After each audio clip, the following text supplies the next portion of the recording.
মালদার মানিকচকে ভলিবল টুর্নামেন্টে শূন্যে গুলি চলার ঘটনার পর পেরিয়ে গেছে তিনটে দিন, এখনো পর্যন্ত কাউকে গ্রেপ্তার করতে পারেনি পুলিশ, যা ঘিরে চড়তে শুরু করেছে রাজনৈতিক বাকযুদ্ধের পারদ।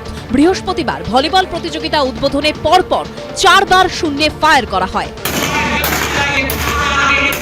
সেই ঘটনায় যাদের নামে বন্দুকের লাইসেন্স রয়েছে তাদের বিরুদ্ধে শুধু মামলা রুজু করেছে পুলিশ, কিন্তু যারা গুলি চালিয়েছিলেন তারা এখনো অধরা।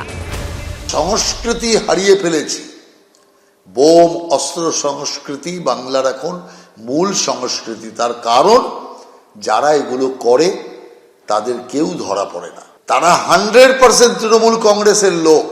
পুলিশ তাদের বিরুদ্ধে ব্যবস্থা নেয় না, যে কারণের জন্য এই রাজ্যে ক্রমাগত অস্ত্র কালচার বাড়ছে, গুলি ছোড়ার মতো হিম্মত বাড়ছে। অতএব আগামী দিন বাংলার আইন শৃঙ্খলা আরো ভেঙে পড়ার সম্ভাবনা আমরা দেখতে পাচ্ছি। ভলিবল টুর্নামেন্টের যে শূন্যে গুলি চালিয়ে উদ্বোধনের ঘটনাটা অবশ্যই একটা অপরাধ।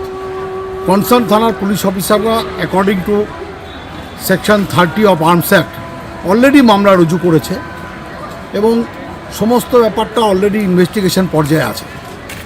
দেখুন, বিজেপি শুধুমাত্র অভিযোগ পার্টি। তাদের উত্তরপ্রদেশে যদি কোনো সময় গুলি চালিয়ে দুমধাম গুলি চালিয়ে সব সময় সব জায়গায় অহরহ দেখা যাচ্ছে, তাদের মাথা ব্যথা হয় না। তারা এখানে অভিযোগ করতে ব্যস্ত। পুলিশকে ইনকোয়ারির টাইমটা তো দিতে হবে। রবিবার নৈহাটিতে পিকনিক উপলক্ষেও শূন্যে গুলি চালানোর অভিযোগ ওঠে। কোথা থেকে আসছে এত আগ্নেয়াস্ত্র? এখন এই প্রশ্ন ঘুরপাক খাচ্ছে রাজ্য রাজনীতির হাওয়ায়। করুণাময় সিংহ ও দীপক ঘোষের রিপোর্ট, এবিপি আনন্দ, মালদা।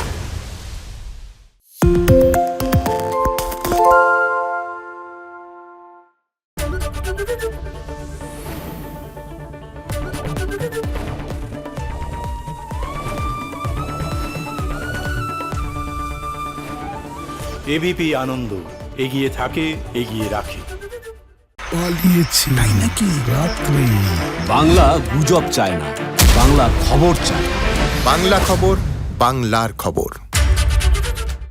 সত্য অন্তহীন, সত্যের খোঁজও তাই, সত্য সন্ধানে তাই আমরা অক্লান্ত, অকুতভয়। এবিপি আনন্দ নতুন ভাবনার প্রতীক, যা মনে মুক্ত, তথ্যে যুক্ত এবং যাবতীয় সীমানার বাঁধন থেকে মুক্ত।